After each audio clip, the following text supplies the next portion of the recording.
젊은 자들아 이와 같이 동료들에게 순종하고 서로 겸손으로 허리를 동이라. 하나님은 교만한 자를 대적하시되 겸손한 자들에게는 은혜를 주시느니라. 그러므로 하나님의 능하신 손 아래 겸손하라. 때가 되면 너희를 높이시리라. 아멘. 하나님, 오늘도 주님의 그 은혜로 그 마음을 견고히 겸손히 주님 앞에 말씀으로 무릎 꿇는 은혜로운 하루가 될 수 있도록 도우시고 인도하여 주옵소서. 감사드리며 예수님의 이름으로 기도드렸습니다. 아멘. 자, 오늘 말씀은 마태복음 11장 20절에서 30절 말씀 우리 같이 말씀을 받도록 하겠습니다.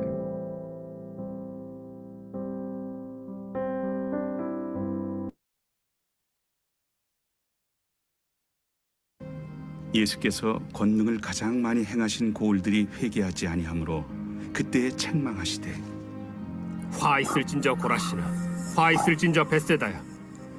너희에게 행한 모든 권능을 두로와 시돈에서 행하였더라면 그들이 벌써 베옷을 입고 제에 앉아 회개하였으리라. 내가 너희에게 이르노니 심판날에 두로와 시돈이 너희보다 견디기 쉬우리라. 가버나움아, 네가 하늘에까지 높아지겠느냐? 음부에까지 낮아지리라. 내게 행한 모든 권능을 소돔에서 행하였더라면 그 성이 오늘까지 있었으리라. 내가 너희에게 이르노니 심판날에 소돔 땅이 너보다 견디기 쉬우리라. 그때 예수께서 대답하여 이르시되 천지의 주제이신 아버지여, 이것을 지혜롭고 슬기 있는 자들에게는 숨기시고 어린아이들에게는 나타내심을 감사하나이다. 옳소이다. 이렇게 된 것이 아버지의 뜻이니이다. 내 아버지께서 모든 것을 내게 주셨으니 아버지 외에는 아들을 아는 자가 없고 아들과 또 아들의 소원대로 계시를 받은 자 외에는 아버지를 아는 자가 없느니라. 수고하고 무거운 짐진 자들아, 다 내게로 오라. 내가 너희를 쉬게 하리라. 나는 마음이 온유하고 겸손하니 나의 멍에를 메고 내게 배우라. 그리하면 너희 마음이 쉼을 얻으리니 이는 내 멍에는 쉽고 내 짐은 가벼움이라. 이는 내 멍에는 쉽고 내 네, 오늘 말씀에서 앞절에서 예수님이 가장 사역을 많이 한 갈릴리 동네 이름이 등장하죠. 예수님이 기적을 가장 많이 행한 그 고을들이 회개하지 않으므로 오늘 책망을 받습니다. 그래서 저와 여러분이 은혜를 많이 받는다고 회개하는 것이 아닙니다. 결국 회개를 많이 하는 자들이 은혜를 많이 받은 자들이죠. 그래서 다른 고을보다 예수님의 그 권능, 특별히 예수님을 통해서 많은 체험을 누렸지만 그들의 영적인 실상은 완악함이었습니다. 어제 말씀에서도 세례 요한과 예수님의 사역을 보면서 그들은 변화되지 않고 불신앙을 계속 고집하였습니다. 천국 복음이 선포되어 그들에게 치유와 회복이 있었지만 회개까지는 가지 못했습니다. 병만 낫고 돌아갔습니다. 너희가 나를 찾는 것은 표적을 본 까닭이 아니요 떡을 먹고 배부른 까닭이로다. 요한복음 말씀이죠. 주님을 믿을 때, 신앙을 가질 때, 믿음을 가질 때 우리가 우리의 삶이 갈릴리 사람들과 같지 않는지는 늘 확인해야 하는 것입니다. 그 무리 가운데 있는 것이 아니라 우리가 아닌 제자와 그리스도인인지를 우리가 계속 확인해야 하는 것입니다. 여기 고라신과 베세다는 예수님이 처음 사역했던 장소, 그리고 베세다는 베드로, 안드레, 빌립의 고향이었죠. 당연히 은혜를 받아야 할 그 자리에 있었음에도 불구하고 그 지역임에도 불구하고 회개하지 못하는 그런 모습을 오늘 본문 앞절에서 보게 됩니다. 그 눈먼 자가 장님이 눈을 떴던 그 베세다 역시 예수님의 그 능력의 풍성함을 체험하고도 복음을 받아들이지 못했다는 것이 기록되고 있습니다. 또 고대의 도시 두론과 시돈을 언급하면서 고라신과 벳세다가 얼마나 완악했는지 예수님이 지적하고 있죠. 이 사단의 영적인 교만, 사단의 이 교만을 계속해서 고라신과 벳세다를 이렇게 책망하면서 예수님이 말씀해 주고 있습니다. 근데 25절 이후 후반절에는 이제 복음이 선포됨으로 예수님께서 감사와 우리 인생들을 향한 초청이 오게 됩니다. 25절 그때 이 시간은 우리가 살고 있는 크로노스의 그런 어떤 시간이 아니죠. 마침내 하나님의 때, 하나님의 경륜이 찬 그 시간, 그 카이로스의 시간에 우리는 늘 이 땅에서 살아가고 있지만 하늘의 시간, 천국의 시간을 경험해야 합니다. 이 천국의 카이로스의 시간이 우리를 회개하게 하고 우리의 믿음을 더 견고하게 하기 때문입니다. 이 앞부분에 나온 갈릴리의 그 불신자들과 불신자들에 대한 저주와 좀 선명한 대조가 예수님의 오늘 초청 25절, 30절에 나오죠. 예수님이 감사하는 것이 스스로 지혜롭고 슬기롭게 생각하는 자들에게 이 천국 복음을 숨겨준 것에 대한 감사. 그리고 또 어린아이에게 나타내 주신 것입니다. 나타내 주신 것입니다. 무엇이죠? 바로 복음을 이야기하고 있습니다.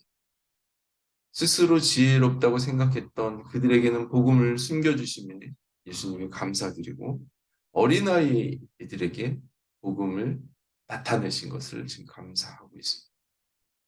이 바리새인과 서기관은 대표적인 지혜자죠. 권위자들이죠. 영향력이 있는 사람들입니다.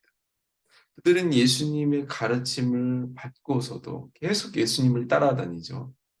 예수님의 가르침을 받으면서도 하나님을 영접하지 못한 그 대표적인 자들입니다.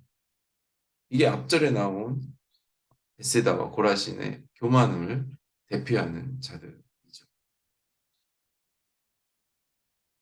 또 아이들은 어떤 아이들이죠?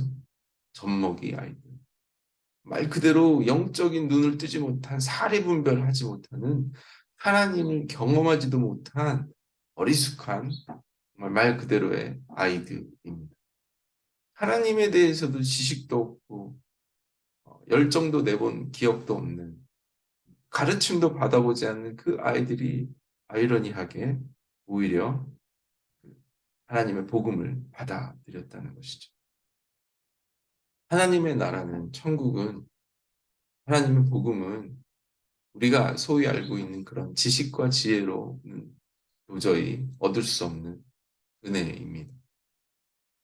오히려 예수님은 어린아이와 같지 아니하면 결단코 천국에 들어가지 못한다고 말씀했습니다.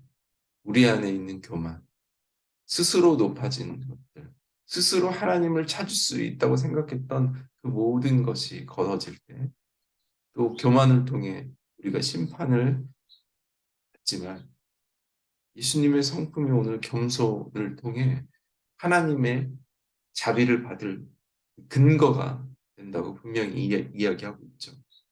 28절 수고하고 무거운 짐진 자들이 나오죠. 이 당시는 로마의 압제를 통해서 육체적으로도 정신적으로도 이들이 피곤에 눌려 지친 모습으로 살아가고 있습니다. 우리 현대인의 모습이 고스란히 드러나죠. 게다가 유대인들은 그 종교적 율법, 짐, 또 죄로 인한 그 죄로 그 백성들의 엄청난 그 슬픔과 무거운 짐을 오늘 28절에는 무거운 짐든 자들로 설명하고 있습니다. 그게 로마의 압제든 율법에 의한 무거운 짐이든 아니면 스스로 하나님의 말씀을 떠난 그 죄든 이 백성들이 어려움 속에 슬픔 속에 정말 마치 애굽의 노예로 살던 그 이스라엘 백성들의 모습을 그대로 드러내고 있습니다. 저와 여러분도 세상에 살아가다 보면 직장에서 어떤 사회의 어떤 시스템 안에 눌려 있죠. 매일매일 일하러 가야 되고 매일매일 무언가에 우리의 끊임없는 해야 될 일들이 놓여 있죠. 그런 어려움과 문제뿐만이 아니라 우리가 스스로 우리 안에 갖고 있는 어떤 영적인 부담감, 우리 마음 안에 행해야 하는 어떤 율법적인 믿음, 내가 이거 하지 않으면 안 될 것 같은 그 묶여 있는 모든 마음을 이야기하고 있습니다.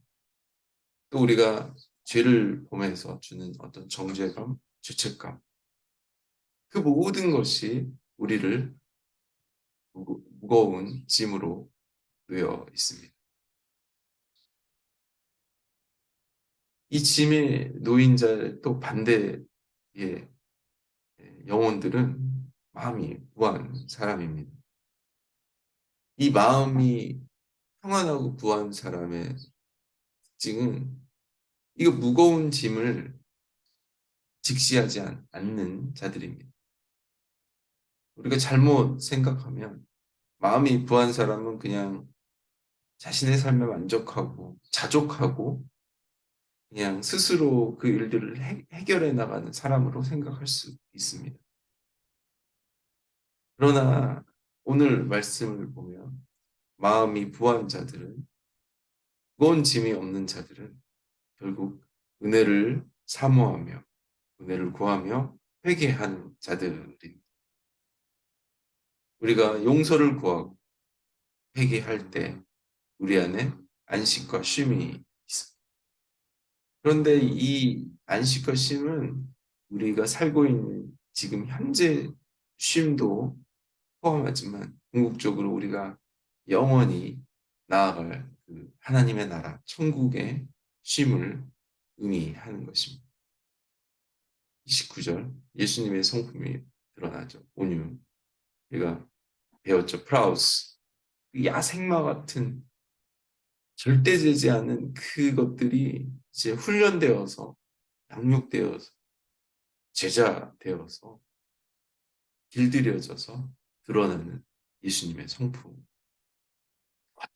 거칠은 삶을 어, 살았던 바다 파도를 어, 지나가며 물고기를 잡았던 그 거칠은 그 성품이 말도 거칠고 생각도 거친 그 모든 성품이 하나님의 성품으로 모든 사람에게 친절하고 주님 앞에 나아가는 것입니다. 예수님은 지금 이렇게 회개하는 자들에게 주님 앞에 나오는 그 어린아이와 같은 그 백지장 같은 그 영혼들에게 두 팔을 벌려 그들을 품고 따뜻한 마음으로 맞아 주는 것입니다. 어떠한 죄인일지라도 그 만왕의 왕 앞에 하나님 앞에 예수님 앞에 무릎 꿇고 있는 그 모습을 지금 예수님이 바라보고 있습니다. 우리가 주님 앞에 무릎 꿇을 수 있는 이유는 딱 하나죠. 만왕의 왕이신 하나님이신 그분이 비천한 인간의 육신을 가지고 우리를 대신해서 십자가에 돌아가신 그 예수님이 걸어가신 그 길이 우리 앞에 모범으로 우리 삶 앞에 놓여 있기 때문에 우리가 충분히 당연히 해야 하는 그런 예수님의 모습입니다. 율법 학자들이 613개의 율법을 가지고 이스라엘 백성들을 얽매겼다. 그들을 더 고통스럽게 만들었던, 이렇게 해야지 예수님 잘 믿는 것이야. 이렇게 해야지 하나님 기뻐하는 것이야. 뭐 이런 헌금을 해야지 하나님 기뻐하는 것이야. 라고 사람들이 만들어 놓은 그 율법. 하나님의 말씀이 아닌 스스로 자기의 삶을 숨을 조여가는 율법, 전통, 그런 것들은 우리 구원의 기쁨으로부터 멀어지게 하는 것입니다. 우리는 우리를 위해서 우리의 자신의 모든 것을 내어주신 그 예수님만 바라보는 것이 바로 우리가 해야 할 회개입니다. 오늘도 우리 안에 세워놓은 어떤 플랜들, 우리가 성경 율동을 하고 있죠. 말씀을 보고 기도하는 그 형식이 아니라 우리의 최고의 예수님의 선물인 우리 자신을 무릎 꿇게 하는, 우리를 겸손케 하는, 우리를 회개케 하는 그 주님 앞에 나아가야 하는 것입니다. 우리의 원래 자리, 우리가 주님 앞에 있어야 할 그 자리, 스스로를 높여가며 스스로를 칭찬해가면서 스스로를 자랑스러워해가는 그런 믿음이 아니라 어제 그 영광이 아닌 오늘도 다시 주님 앞에 무릎 꿇고, 주님, 오늘도 주님 아니면 살아낼 수 없습니다. 오늘도 주님이 도와주시지 않으면 직장에서, 가정에서, 관계 속에서 아무것도 할 수 없습니다. 주님 도와주시옵소서. 오늘 또 주님 승리할 수 있도록 주님의 은혜를 내려달라고 우리 그렇게 주님 기도합시다. 하나님, 주님의 많은 은혜를 받았던 베세다와 고라신, 갈릴리 지방의 그 고을처럼 수많은 주님을 통한 그런 은혜들, 영적인 체험들, 경험들, 그런 환신들, 그런 것에서 내가 기쁨을 얻는 것이 아니라 여전히 내 자신이 주님 앞에 서지 못하고 어린아이 같지 못한 우리의 영적인 모습들을 하나님의 은혜와 긍휼을 구하는 그런 하루가 될 수 있게 하여 주옵소서. 오늘 또 주님이 주시는 그 기쁨으로 어둠을 걷어내며 승리하는 그런 하루가 될 수 있도록 도우시고 인도하여 주옵소서. 주님을 찬양하며 감사드리며 예수님의 이름으로 기도드렸습니다. 아멘. 비록 우리가 어리숙한 어린아이 같지만 주님이 주시는 그 마음으로 오늘 하루도 이렇게 승리하신 여러분 되시길 축복합니다. 아멘.